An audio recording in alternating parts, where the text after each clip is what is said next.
গণভোটকে অগ্রাহ্য অমান্য করার কারণে আর জ্বালানির বাজারে বিশৃঙ্খলার প্রতিবাদে আগামীকাল ইনশাআল্লাহ ঢাকায় আমাদের আন্দোলনের প্রথম কর্মসূচি বাস্তবায়ন হবে।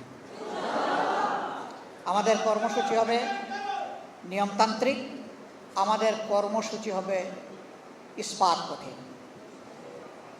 আমরা ভায়োলেন্সে বিশ্বাস করি না, কিন্তু আমাদের বিরুদ্ধে কেউ ভায়োলেন্স করতে আসলে আমরা ইস্পাতের মতো হয়ে যাব। দেশবাসীকে আমরা আহ্বান জানাবো, যতদিন আপনারা দেখবেন যে আপনাদের জন্য, আপনাদের অধিকারের জন্য আমরা লড়াই করছি, আমাদের জন্য দোয়া করবেন, আমাদেরকে ভালোবাসবেন, আমাদেরকে সমর্থন দিবেন। এবং যেহেতু দাবিগুলো জনগণের, সেই কারণে আমরা আপনাদের সাথে একাকার হয়ে, আমাদের সাথে না, আপনারাই বৃহত্তর জনগোষ্ঠী, আপনাদের সাথে একাকার হয়ে আমরা লড়াই করে দাবি আদায় করব ইনশাআল্লাহ।